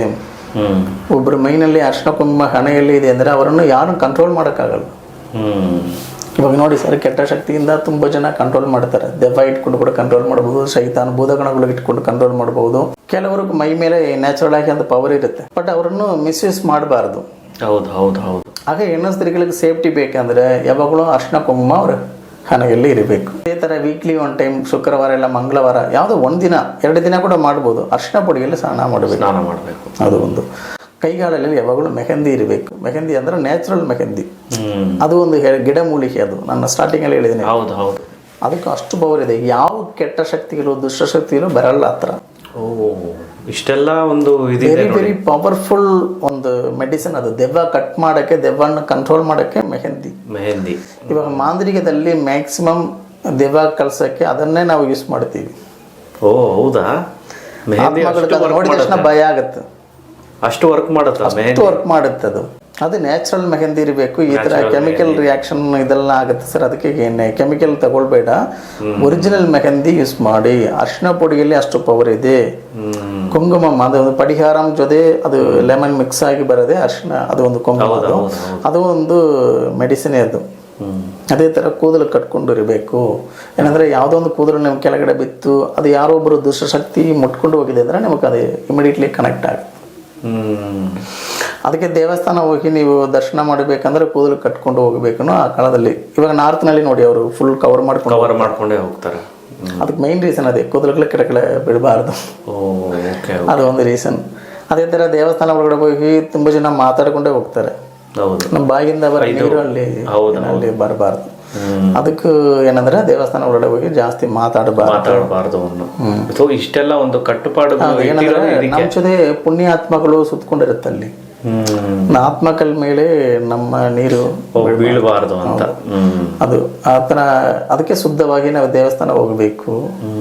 ನಮ್ಮ ಮೈಯಲ್ಲಿ ಕೆಟ್ಟ ಶಕ್ತಿ, ಕೆಟ್ಟ ಏನಂದ್ರೆ ಅದು ಬ್ಯಾಡ್ ಸುಮಳಲ್ಲೇ ಬರೋದು ಕೆಟ್ಟ ಶಕ್ತಿ. ಅದು ಬ್ಯಾಡ್ ವೈರಸ್ ತರ ಅದು. ಅದು ಬೇರೆಯವ್ರಿಗೆ ಇನ್ಫೆಕ್ಷನ್ ಆಗಬಾರ್ದು. ಅದು ಒಂದು ರೀಸನ್ಗೆ ಸ್ನಾನ ಮಾಡ್ಕೊಂಡು ಹೋಗ್ಬೇಕು, ಎಲ್ಲ ಸೈನ್ಸೇ ಅದು. ಹೌದು ಹೌದು. ಆಮೇಲೆ ದೇವಸ್ಥಾನದಲ್ಲಿ ಕಲ್ಲಲ್ಲಿ ಅಭಿಷೇಕ ಮಾಡ್ತಾರಲ್ಲ ಸರ್, ಅದು ಕಲ್ಲು ಬಂದು ಅದು ಒಂಥರ ಮ್ಯಾಗ್ನೆಟಿಕ್ ಪವರ್ ಇರೋ ಕಲ್ಲು. ಎಲ್ಲ ಕಲ್ಲಲ್ಲಿ ಅವರು ವಿಗ್ರಹ ಮಾಡಲ್ಲ. ನೀವು ಪಂಚಾಮೃತ ಹಾಕಿದ ತಕ್ಷಣ ಒಂದು ಪಂಚಾಮೃತ ಮಲ್ಟಿಪ್ಲೇ ಆಗುತ್ತೆ, ಅದು ಪವರ್ ಜಾಸ್ತಿ ಆಗುತ್ತೆ. ಅದು ಮೆಡಿಸಿನ್ ಕನ್ವರ್ಟ್ ಆಗುತ್ತೆ. ಅದು ಪ್ರತಿಯೊಂದು ಅಭಿಷೇಕ ಮಾಡಿದ ತಕ್ಷಣ ಒಂದು ಹಾಲು ಇರ್ಬೋದು, ಅರಿಶಿನ ಪುಡಿ ಇರ್ಬೋದು, ಪಂಚಾಮೃತ ಇರ್ಬೋದು, ಅದೊಂದು ಮೆಡಿಸಿನ್ ಕನ್ವರ್ಟ್ ಆಗುತ್ತೆ. ಅದು ಪ್ರಸಾದ ಥರ ಎಲ್ಲರೂ ತಗೊಳ್ಬೋದು. ಇವಾಗ ಏನಂದರೆ ಎಲ್ಲ ಬಿಟ್ಬಿಡ್ತಾರೆ ಡಿಚ್ಚಲ್ಲಿ, ಅದು ಫಸ್ಟ್ ತಪ್ಪದು. ಅದು ಪ್ರತಿಯೊಂದು ಮೆಡಿಸಿನ್ ಫ್ಲವರ್ಸ್ ಹಾಕ್ತಾರಲ್ವಾ, ಒಂದು ಫ್ಲವರ್ಸ್ನಲ್ಲಿ ಇರೋ ಎನರ್ಜಿಯನ್ನು ಕಳ್ಳು ತಗೊಳ್ಳುತ್ತೆ. ಇವಾಗ ವೆಲ್ಬಪತ್ರೆ ನೀವು ಹಾಕ್ತಿರಲ್ವಾ, ಅದರಲ್ಲಿ ಇರೋ ಮೆಡಿಸಿನ್ ಪವರು ಕಳ್ಳು ತಗೊಳ್ಳುತ್ತೆ. ಅದು ಒಂಥರ ಸ್ಟೋರೇಜ್ ಬಾಕ್ಸ್ ಥರ ವಿಗ್ರಹ. ಎಲ್ಲ ಎನರ್ಜಿಯನ್ನು ತಗೊಂಡು ಇಟ್ಕೊಂಡು ತಿರ್ಗಾ ನೀವು ಯಾವಾಗ ಅಭಿಷೇಕ ಮಾಡ್ತಿರೋ, ಅರ್ಶನ ಮಾಡ್ತಿರೋ, ಅದನ್ನು ತಿರ್ಗಾ ಅದು ಔಟ್ಪುಟ್ ಅದರಿಂದ ಬರುತ್ತೆ. ಆ ಶಕ್ತಿ ಜೊತೆ ಈ ಮೆಡಿಸಿನ್ ಕನ್ವರ್ಟ್ ಆಗಿ ಆ ಪ್ರಸಾದಗಳು ಮೆಡಿಸಿನ್ ಕನ್ವರ್ಟ್ ಆಗುತ್ತೆ. ಅದಕ್ಕೆ ಕೆಲವರು ಹೇಳ್ತಾರೆ, ನೋಡಿ ನಾನು ಪ್ರಸಾದ ತಗೊಂಡಿದ ತಕ್ಷಣ ಒಳ್ಳೇದಾಯ್ತು, ಮಗುವಾಗಿದೆ, ನನ್ನ ಕಣ್ಣು ಸರಿ ಆಯ್ತು, ಹಿಂಗೆ ಸರಿ ಆಯ್ತು ಹೇಳಂದ್ರೆ ಅದು ಪರ್ಫೆಕ್ಟ್ ಮೆಡಿಸಿನ್. ಬಟ್ ನೀವು ಏನು ಆಗ್ಬೇಕಂದ್ರೆ ಶುದ್ಧವಾಗಿರೋ ಅರಿಶಿನ ಪುಡಿ, ಪ್ಯೂರ್ ಮಿಲ್ಕು, ಒಳ್ಳೆ ಪಂಚಾಮೃತ ಇದನ್ನು ಹಾಕಬೇಕು. ಇವಾಗ ಕೆಮಿಕಲ್ ಹಾಕ್ತೀರ ಅಂದರೆ ಅದು ಕೆಟ್ಟು ಹೋಗಿಬಿಡುತ್ತೆ. ಅದಕ್ಕೆ ದೇವಸ್ಥಾನ ಅದು ಒಂಥರ ಕರ್ವ ಏನು ಹೇಳ್ತಾರೆ. ಕರ್ವ ಅಂದರೆ ಅದು ಲೈಟ್ ಜಾಸ್ತಿ ಆಗಬಾರ್ದು. ಇಲ್ಲಿ ತುಂಬ ಜನ ಶೋ ಮಾಡ್ತಾರೆ, ಇವಾಗೆಲ್ಲ ಶೋ ಆಗ್ಬಿಡುತ್ತೆ. ಹೌದು ಸರ್, ಆಕ್ಚುಲಿ ಮೂಲಸ್ಥಾನದಲ್ಲಿ ದೀಪ ಬೆಳಕು ಮಾತ್ರ ಇರಬೇಕು, ಲೈಟ್ ಆಗಬಾರ್ದು, ಅಲ್ಲಿ ಕರೆಂಟ್ ಹೋಗ್ಬಾರ್ದು. ಈ ಕರೆಂಟ್ ಹೋಗಿದ ತಕ್ಷಣ ಅಲ್ಲಿರೋ ಎನರ್ಜಿ ಕಟ್ ಆಗಿ ಬಿಡುತ್ತೆ. ಇದು ಸಿಗ್ನಲ್, ಇದು ಹೆಡ್ಸ್ ಪವರ್ ಜಾಸ್ತಿ, ಹೆವಿ ವೈಬ್ರೇಷನ್ ಇರುತ್ತೆ ಕರೆಂಟ್ನಲ್ಲಿ. ಹೌದು ಹೌದು ಹೌದು. ಕರೆಂಟ್ ಬಂದು ಬೇರೆ ಲೋಕದಿಂದ ಬಂದಿದ್ದ ವಿಷಯಗಳಲ್ಲ, ಅದು ಭೂಮಿನಲ್ಲಿ ಇರೋದೇ. ಅದು ಮ್ಯಾಗ್ನೆಟ್ ಜೊತೆ ಕಾಪರ್ ಸ್ಟೀಲ್ ಕನೆಕ್ಟ್ ಆಗಿ ಬರೋದೇ ಅದು. ಹೌದು ಹೌದು. ಬಟ್ ಎಲ್ಲ ಅದೇನೇ ಹೇಳಿದ್ರಲ್ಲ, ಎಲ್ಲ ಎ ಟು ಝೆಡ್ ದೇವರು ಕೊಟ್ಟಿದ್ದು. ಬಟ್ ಇದು opposite energy, current energy, opposite energy. ಅದಕ್ಕೆ ಪಾಸಿಟಿವ್ ಎನರ್ಜಿ. ಮೇಲೆ ಇರೋ ಕೋಬರಂ ಒಂದು ಟವರ್ ತರ ಪ್ರಪಂಚದಲ್ಲಿ ಇರೋ ಎನರ್ಜಿ ಅನ್ನೋದು ತಗೊಳುತ್ತೆ. ಅದು ಒಳಗಡೆ ವಿಗ್ರಹ, ಮೂಲ ವಿಗ್ರಹ ರಿಸೀವ್ ಮಾಡಿಕೊಂಡು ಆ ರಿಸೀವ್ ಆಗಿದ ಶಕ್ತಿ ಎಲ್ಲ ಒಟ್ಟಿಗೆ ಸೇರಿಸಿ ಒಂದು ಮಲ್ಟಿ ಪವರ್ಫುಲ್ ಔಟ್ಪುಟ್ ಮೆಡಿಸನ್ ನಮ್ಮ ಕೈಗೆ ಬರುತ್ತೆ. ಅದೇ ಪ್ರಸಾದಗಳು. ಆ ಪ್ರಸಾದಗಳು ಶುದ್ಧವಾಗಿ ಹೋಗಿ ಒಂದು ಶಾಸ್ತ್ರಿ ತೊಗೊಂಡು ಬಂದು ಪ್ರತಿಯೊಬ್ಬರ ಕೈನಲ್ಲಿ ಕೊಟ್ಟು ಅದನ್ನು ನಾವು ತಗೊಳ್ಬೇಕು. ಆ ಜಾಗದಲ್ಲೇ ತಗೊಳ್ಳಿ, ನಿಮಗೆ ಪವರ್ ಜಾಸ್ತಿ ಆಗುತ್ತೆ, ಎನರ್ಜಿ ಕ್ರಿಯೇಟ್ ಆಗುತ್ತೆ. ಆಗ ಪೂಜೆ ಮಾಡಿ ಕೊಡೋರು ಸ್ವಲ್ಪ ಕರೆಕ್ಟಾಗಿ ಶುದ್ಧವಾಗಿರಬೇಕು. ಅದಕ್ಕೆ ಪೂಜಾರಿಗಳು ಪರಿಶುದ್ಧವಾಗಿ ಸ್ನಾನ ಮಾಡಿ ಒಂದೇ ಒಂದು ಪಂಚೆ, ವೈಟ್ ಪಂಚೆ ಕಟ್ಕೊಂಡು ಹೋಗ್ಬೇಕನ್ನ ಆ ಕಾಲದಲ್ಲಿ ಹೇಳಿದರು. ಅದಕ್ಕೆ ಅವ್ರಿಗೂ ಇಷ್ಟು ಮಾತ್ರ ಕೂದಲು ಬ್ಯಾಕ್ ಸೈಡ್ ಇರಬೇಕು. ಏನಂದರೆ ಅವ್ರ ಕೂದಲು ಕೂಡ ಅಲ್ಲಿ ಬೀಳಬಾರ್ದು. ಅವ್ರಿಗೂ ಒಂದು ಎನರ್ಜಿ ಏನಂದರೆ ಅಲ್ಲಿ ನೆಗೆಟಿವ್ ಪಾಸಿಟಿವ್ ಎನರ್ಜಿ ವರ್ಕ್ ಆಗುತ್ತಲ್ವಾ, ಶಾಸ್ತ್ರಿಗಳಿಗೂ ಎಫೆಕ್ಟ್ ಆಗಬಾರ್ದು, ಸೈಡ್ ಎಫೆಕ್ಟ್ ಆಗಬಾರ್ದು. ಅದಕ್ಕಾಗಿ ಅವ್ರಿಗೂ ಒಂದು ಸಿಸ್ಟಮ್ ಇದೆ, ಅದನ್ನು ಅವರು ಫಾಲೋ ಮಾಡಬೇಕು. ಅದು ಕನ್ನಡ ಕಳ್ಸೋ ಥರ ಅದು. ಆಗ ಅವರು ಪರಿಶುದ್ಧವಾಗಿಲ್ಲ ಅಂದರೆ ಅವ್ರಿಗೂ ಸೈಡ್ ಎಫೆಕ್ಟ್ ಆಗುತ್ತೆ. ಅದೇ ಥರ ಕೆಲವರು ತುಂಬ, ನಾನು ದೇವಸ್ಥಾನ ನೋಡಿದ್ದೀನಿ ಸರ್, ನಂದಿ ಮಧ್ಯದಲ್ಲಿ ತುಂಬ ಜನ ಓಡಾಡ್ತಾರೆ. ನಂದಿ ಮಧ್ಯದಲ್ಲಿ ಯಾವಾಗಲೂ ಹೋಗಬಾರ್ದು. ಏನಂದರೆ ನಂದಿ ಶ್ವಾಸಂ, ಶಿವನ ಶ್ವಾಸ ಮಾಡಲ್ಲ. ಅವನು ಮೆಡಿಟೇಷನಲ್ಲಿ ಇರೋ ಟೈಮಲ್ಲಿ ಶ್ವಾಸ ಕೂಡ ಅವನಿಗೆ ಮರೆದೋಗಿಬಿಡುತ್ತೆ. ಶಿವನಕ್ಕಾಗಿ ನಂದಿಯ ಶ್ವಾಸ ಮಾಡ್ಕೊಂಡಿದ್ದಾನೆ. ಆಗ ನಂದಿ ಶಿವ ಮಧ್ಯದಲ್ಲಿ ಯಾವಾಗಲೂ ಕ್ರಾಸ್ ಮಾಡಿ ಹೋಗಬಾರ್ದು. ಅದು ತುಂಬ ಕರ್ಮ ಪಾವಗಳು ಬರುತ್ತೆ. ಅಡ್ಡ ಹೋಗಬಾರ್ದು, ಮಧ್ಯದಲ್ಲೇ ಹೋಗಬೇಡ. ಯಾವಾಗಲೂ ದೇವಸ್ಥಾನ ಸ್ಟ್ರೈಟ್ ಆಗಿರೋ ಟೈಮಲ್ಲಿ ಒಂದು ಸೈಡಲ್ಲಿ ನಿಂತ್ಕೊಂಡು ದೇವರಂಗೆ ನೋಡ್ರಿ. ನೀವು ಹೋಗಿದ ತಕ್ಷಣ ಆಟೋಮೆಟಿಕ್ ಕನೆಕ್ಟ್ ಆಗುತ್ತೆ. ಇದು ಒಂಥರ ವೈರ್ಲೆಸ್ ಬ್ಲೂಟೂತ್ ಕನೆಕ್ಷನ್. ನೀವು ಹೋಗಿ ನೋಡ್ಬೇಕಿನ ಕೂಡ ಏನಿಲ್ಲ, ನೀವು ಹತ್ರ ಹೋಗಿದ ತಕ್ಷಣ ಕನೆಕ್ಟ್ ಆಗಿಬಿಡುತ್ತೆ. ನಿಮ್ಮ ಆತ್ಮ ಅವ್ರ ಜೊತೆ ಕನೆಕ್ಟ್ ಆಗುತ್ತೆ. ಅದಕ್ಕೆ ಮೆಡಿಟೇಷನ್ ಮಾಡಬೇಕು. ಮ್ಯಾಕ್ಸಿಮಮ್ ನಾವು ಶಿವ ನಂಬಿಕೆ, ಶಿವನ ಅಂದರೆ ಶಿವ, ವಿಷ್ಣು ಅಂದರೆ ವಿಷ್ಣು, ಅಮ್ಮನ ಅಂದರೆ ಅಮ್ಮನ. ಆಗ ಆತ್ಮಕ್ಕೆ ಆವಾಗ ಎನರ್ಜಿ ಬರುತ್ತೆ. ಅದಕ್ಕೂ ಒಂದು ಊಟ ಕೊಡೋ ಹತ್ರ ಅದು. ಆಗ ದೇವಸ್ಥಾನ ಹೋಗಿ ಬರೋದ್ರಿಂದ ನಿಮ್ಮ ಆತ್ಮಶಕ್ತಿ ಜಾಸ್ತಿ ಆಗುತ್ತೆ. ಆತ್ಮಶಕ್ತಿ ನಿಮ್ಮದು ಎನರ್ಜಿ, ಆತ್ಮ ಪವರ್ ಜಾಸ್ತಿ ಆಗಾಗ ಬೇರೆ ಆತ್ಮಕ್ಕೆ ಅದು ಜಾಗ ಕೊಡಲ್ಲ. ನಾನು ಇಷ್ಟು ವಿಷಯ ಹೇಳಿದ್ದಕ್ಕೆ ಎಲ್ಲ ಒಂದೇ ರೀಸನ್, ನಿಮ್ಮ ಒಳಗಡೆ ಬೇರೆ ಆತ್ಮ ಬರಬಾರ್ದು. ಬೇರೆ ಆತ್ಮದಿಂದ ನಿಮಗೆ ಯಾವುದು ಕೆಟ್ಟದಾಗಬಾರ್ದು ಅಂದರೆ ನಿಮ್ಮ ಆತ್ಮಕ್ಕೆ ಎನರ್ಜಿ ಜಾಸ್ತಿ ಮಾಡಬೇಕು. ನಾನು ಸ್ಟಾರ್ಟಿಂಗಲ್ಲೇ ಹೇಳಿದೆನಲ್ವಾ, ನೀವು ವೀಕ್ ಆಗಿರ್ತೀವಿ ಅಂದರೆ ಬೇರೆಯವರು ಬಂದು ಕಳಿಸ್ತಾರೆ ಅಷ್ಟೇ. ನೀವು ಸ್ಟ್ರಾಂಗ್ ಆಗಿ ಕೂತ್ಕೊಳ್ಳಿ, ಆಗ ನಿಮ್ ನೋಡಿದ ತಕ್ಷಣ ಅವರು ದೂರ ಹೋಗ್ಬಿಡಿ. ಸೊ ನೀವು ಹೇಳ್ದಂಗೆ ಇದೆಲ್ಲ ನಾವು ಶುದ್ಧಿಯಾಗಿದ್ರೆ ಅಂದ್ರೆ ನಮ್ಮ ನಾನು ಏನು ಹೇಳಿದ ಏನಂದ್ರೆ, ನೀವು ಪೂಜೆ ಮಾಡ್ಕೊಂಡು ಬರೋದು ದೊಡ್ಡ ವಿಷಯ ಇಲ್ಲ. ಅದರಲ್ಲಿ ಸಿಸ್ಟಮ್ ನೀವು ಫಾಲೋ ಮಾಡಬೇಕು. ರೂಲ್ಸ್ ಅಂಡ್ ರೆಗ್ಯುಲೇಷನ್ ಕರೆಕ್ಟ್ ಆಗಿ ಒಂದು ಪೂಜೆ ಪುನಸ್ಕಾರ ಹೆಂಗೆ ಯಾವ ತರ ಏನೇನು ಐಟಮ್ ತಗೊಳ್ಬೇಕು. ಇವಾಗ ಎಲ್ಲ ಫ್ಲವರ್ಸ್ನಲ್ಲಿ ಕೂಡ ಸುಮಲಿಲ್ಲದ ಹೂವು ದೇವರಿಗೆ ಹಾಕ್ಬಾರ್ದು, ಅದು ದೊಡ್ಡ ಕರ್ಮ ಪಾವ. ತುಂಬ ಜನ ಅದೇ ಮಾಡ್ತಾರೆ ಇವಾಗ. ಏನಂದ್ರೆ ಅಂಗಡಿನಲ್ಲಿ ಅದೇ ಬರುತ್ತೆ. ಒಂದು ಕಾಲದಲ್ಲಿ ಒಂದು ಮೊಳ ಹೂವು ಎಷ್ಟು ಸುಮಲ ಅಂದ್ರೆ ಅಷ್ಟು ಪರಿಮಳ ಬಂದಿದೆ. ಇವಾಗ ಅಂಗಡಿನಲ್ಲೇ ಸುಮಲಿಲ್ಲ, ಸ್ಮೆಲ್ಲೇ ಇಲ್ಲ. ಅಷ್ಟು ಹೂವು ಇದ್ರೂ ಸ್ಮೆಲ್ ಬರೋದು. ಅದು ಏನಂದ್ರೆ ಅದು ದೇವರಿಗೆ ಹಾಕ್ಬಾರ್ದು, ಅದು ವಿಷ ಮೂಲಿಕೆ ಥರ ಅದು. ಯಾವಾಗಲೂ ಒಳ್ಳೆ ಹೆರ್ಬಲ್ ಆಗಬೇಕು, ಒಳ್ಳೆ ಮೂಲಿಕೆ ಶಕ್ತಿ ಇರೋದನ್ನು ಹಾಕಬೇಕು. ಆಗ ದೇವರಿಗೆ ಕೊಡಿರೋ ಶಕ್ತಿ ಅಲ್ಲ ಅದು, ಅಲ್ಲಿ ಬರೋ ಭಕ್ತಾದಿಗಳಿಗೂ ಅದು ಪ್ರಸಾದವಾಗಿ ಇರೋ ಟೈಮಲ್ಲಿ ಅವ್ರಿಗೆ ಆ ಶಕ್ತಿ ತಿರ್ಗಕ್ಕೆ ಸಿಗಬೇಕು. ಇದು ಒಂಥರ ಮಲ್ಟಿಪಲ್ ಸೈನ್ಸ್ ಇದೆ, ಇದು ಋಷಿಮುನಿಗಳು ಮಾಡಿದ ಸೈನ್ಸ್ ಅದು. ಹೌದು ಹೌದು. ದೇವಸ್ಥಾನ ಪ್ರತಿಯೊಂದು ಒಂದು ಮೆಡಿಕಲ್ ಟ್ರೀಟ್ಮೆಂಟ್ ಕೊಡಿರೋ ಪ್ಲೇಸ್ ಥರ, ಒಂದು ಹಾಸ್ಪಿಟಲ್ ಥರ ಅದು. ನೀವು ಕರೆಕ್ಟಾಗಿ ಹೋಗಿ ಪೂಜೆ ಮಾಡ್ಕೊಂಡು ಬನ್ನಿ, ನಿಮ್ಗೆ ನೋವು ಸರಿ ಆಗುತ್ತೆ, ಮೈಂಡ್ ಪವರ್ ಕಮ್ಮಿ ಆಗುತ್ತೆ. ಡಾಕ್ಟ್ರು ಶರೀರಕ್ಕೆ ಮಾತ್ರ ಶಕ್ತಿ ಕೊಡ್ತಾನೆ, ದೇವಸ್ಥಾನದಲ್ಲಿ ಶರೀರ ಶಕ್ತಿ, ಆತ್ಮಶಕ್ತಿ, ಬ್ರೈನ್ ಪವರ್ ಎಲ್ಲ ವರ್ಕೌಟ್ ಆಗುತ್ತೆ. ಏನ್ ಬೇಕೋ ಎಲ್ಲ ಸಿಗುತ್ತೆ. ಹೌದು. ಹಾಗೆ ದೇವಸ್ಥಾನ ಆಗಮ ಸೈನ್ಸ್ ಪ್ರಕಾರ 8 ಅಷ್ಟದಕ್ಕೆ ಬಾಳಕರು ಕರೆಕ್ಟ್ ಇರಬೇಕು, ಕರೆಕ್ಟ್ ಪೊಸಿಷನ್ ಇರಬೇಕು. ಅದು ಒಂದು ಮ್ಯಾಗ್ನೆಟಿಕ್ ಪವರ್, ಸರ್ಕ್ಯೂಟ್ ತರ, ಆಂಟನ ತರ. ನೀವು ಹಳೆಯ ಕಾಲದಲ್ಲಿ ದೂರದರ್ಶನ ಆಂಟನ ನೋಡಿರ್ಬೋದು. ಹೌದು ಹೌದು. ಒಂದು ಸ್ಟಿಕ್ ಕಮ್ಮಿ ಆಯ್ತು ಅಂದ್ರೆ ಸಿಗ್ನಲ್ ಬರೋದಿಲ್ಲ. ದೊಡ್ಡ ಸೈಜ್ ಆಯ್ತಾ ಅಂದ್ರೆ ಬರಲ್ಲ. ಅದು ಕರೆಕ್ಟ್ ಪೊಸಿಷನ್ಲಿ ಕರೆಕ್ಟ್ ಫ್ರೀಕ್ವೆನ್ಸಿ ಕನೆಕ್ಟ್ ಆಗಬೇಕು. ಅದಕ್ಕೆ ಅಂದರೆ ದೇವಸ್ಥಾನಕ್ಕೆ ಒಂದು ಪರ್ಟಿಕ್ಯುಲರ್ ಆಗಮ ವಾಸ್ತು ಇರುತ್ತೆ, ಅದು ವಾಸ್ತು ಇಲ್ಲ ಅಂದ್ರೆ ವರ್ಕೌಟ್ ಆಗಲ್ಲ. ಅದಕ್ಕೆ ಅಲ್ಲಿಂದ ಬಂದಿದೆ ವಾಸ್ತುಶಾಸ್ತ್ರ. ಅದು ನೆಕ್ಸ್ಟ್ ನಾನು ವಿಡಿಯೋದಲ್ಲಿ ಹೇಳ್ತೀನಿ ವಾಸ್ತು ವಿಷಯಗಳು. Okay okay sir. ಅದೊಂದು ದೊಡ್ಡ ಸೈನ್ಸ್ ಇದೆ, ಪ್ರತಿಯೊಂದಕ್ಕೂ ವಿಷಯಗಳಿರುತ್ತೆ sir. A to Z science ನನ್ನ ಪ್ರಕಾರ. ಹೌದು. ನಮ್ಮ ಹಿಂದೂ ಶಾಸ್ತ್ರ 4 ವೇದಂ ಟೋಟಲ್ ಸೈನ್ಸ್ ಬುಕ್ ಅದು. ಅದು ನಿಜವಾಗ್ಲೂ ನೀವು ಓದಿದ ಮೇಲೆ ನೋಡ್ರಿ ನಿಮ್ಗೆ ಗೊತ್ತಾಗುತ್ತೆ. ಸೊ ಎಲ್ಲರೂ ಪ್ರಯತ್ನ ಪಡಬೇಕು ಅದು ಓದೋದಕ್ಕೆ. ನಾನು ಅದೇ ಹೇಳಿದೆ ಸರ್, ನೀವು ಯಾವಾಗಲೂ ಇದು ಸುಳ್ಳು, ಇದು ಸರಿ ಇಲ್ಲ ನೀವು ಅವಾಯ್ಡ್ ಮಾಡಬೇಡ. ಫಸ್ಟ್ ಅದು ಓದಿ ಚೆಕ್ ಮಾಡಿ, ನೀವೇ ಚೆಕ್ ಮಾಡಿ. ಚೆಕ್ ಮಾಡ್ದಿರಾನೆ ನಾವು ಅದ್ರ ಬಗ್ಗೆ ನಾವು ಹೇಳಬಾರ್ದು. ನೀವು ಫಸ್ಟ್ ಅದು ಸರಿಯಾ ತಪ್ಪ ನೀವು ಓದಿದ ಮೇಲೆ ನೀವು ಜಡ್ಜ್ಮೆಂಟ್ ಕೊಡಬೇಕು. ಹೌದು ಹೌದು ಸರ್. ಒಂದು ಡೂಪ್ಲಿಕೇಟ್ ಗೋಲ್ಡ್ ಅನ್ನು ನೀವು ಒಬ್ರು ಹೇಳ್ಬೇಕಂದ್ರೆ ಒರಿಜಿನಲ್ ಗೋಲ್ಡ್ ಅವನಿಗೆ ಗೊತ್ತಾಗಬೇಕು. ಹೌದು. ಗೋಲ್ಡ್ ಅಲ್ಲಿ ಫುಲ್ ಎಕ್ಸ್ಪೀರಿಯನ್ಸ್ ಇರೋರಿಗೆ ಮಾತ್ರ ಡೂಪ್ಲಿಕೇಟ್ ಗೋಲ್ಡ್ ಗೊತ್ತಾಗುತ್ತೆ. ಕರೆಕ್ಟ್. ಒಂದು ಶಾಸ್ತ್ರ ನೀವು ಸುಳ್ಳನ್ನು ಹೇಳ್ಬೇಕಂದ್ರೆ ನೀವು ಹೈಯೆಸ್ಟ್ ಶಾಸ್ತ್ರ ನೀವು ಓದಿರಬೇಕು, ಅದರಲ್ಲಿ ನೀವು ಮಾಸ್ಟರ್ ಡಿಗ್ರಿ ಮಾಡಿರಬೇಕು. ಮಾಸ್ಟರ್ ಡಿಗ್ರಿ ಮಾಡಿದ ಒಂದು ಶಾಸ್ತ್ರಿ ಮಾತ್ರ ಈ ಶಾಸ್ತ್ರ ಸುಳ್ಳು, ಇದು ತಪ್ಪು ನೀವು ಹೇಳ್ಬೋದು. ನಿಮಗೆ ಅದು ಪೇಜಿಗೆ ಗೊತ್ತಿಲ್ಲ, ಏನೂ ಗೊತ್ತಿಲ್ಲ, ಸುಮ್ಮನೆ ಯಾರೋ ಒಬ್ಬರು ಏನೋ ಹೇಳಿದ್ದಾರೆ ಅದನ್ನು ನೀವು ಫಾಲೋ ಮಾಡಿಕೊಂಡು. ನಮ್ಮ ಶಾಸ್ತ್ರಗಳೆಲ್ಲ 100% ಸೈನ್ಸ್ ನಿಜ. ಫಸ್ಟ್ ನೀವು ಓದಿದ ಮೇಲೆ ನಿಮ್ಗೆ ಗೊತ್ತಾಗುತ್ತೆ. ನಾನು ಸ್ಟಾರ್ಟಿಂಗಿಂದ ಹೇಳ್ತೀನಿ, ನೀವು ಎಲ್ಲ ಬುಕ್ಸು ಓದಿ ಸ್ವಲ್ಪ ನಾಲೆಜ್ ಇಂಪ್ರೂವ್ಮೆಂಟ್ ಮಾಡಿಕೊಳ್ರಿ. ಮಾಡಿದ ಮೇಲೆ ನಿಮಗೆ ಎಲ್ಲ ವಿಷಯಗಳು ಗೊತ್ತಾಗುತ್ತೆ. ಆವಾಗ ಯಾವುದು ಸರಿ ತಪ್ಪು ನೀವೇ ಜಡ್ಜ್ಮೆಂಟ್ ಮಾಡಿರಿ. ಸರ್, ಇಲ್ಲಿ ತನಕ ಒಂದು ಒಳ್ಳೆ ಜ್ಞಾನನ ಕೊಟ್ಟಿದ್ದೀರಾ ನಮ್ಮ ವೀಕ್ಷಕರಿಗೆ, ನಮಗೂ ಸಹ ತುಂಬ ವಿಚಾರ ತಿಳಿಸಿದ್ದೀರಾ, ಸಾಕಷ್ಟು ವಿಚಾರ ತಿಳಿಸಿದ್ದೀರಾ.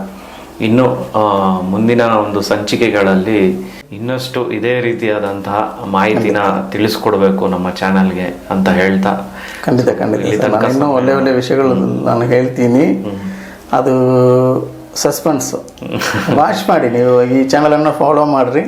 ಖಂಡಿತ ನಿಮಗೆ ಇನ್ನೂ ಒಳ್ಳೆ ವಿಷಯಗಳು ನಾನು ಹೇಳ್ತೀನಿ. ಸರ್ವಂ ಶಿವಾರ್ಪಣಂ, ಕೃಷ್ಣಾರ್ಪಣಂ, ಬ್ರಹ್ಮಾರ್ಪಣಂ. ಧನ್ಯವಾದಗಳು ಸರ್.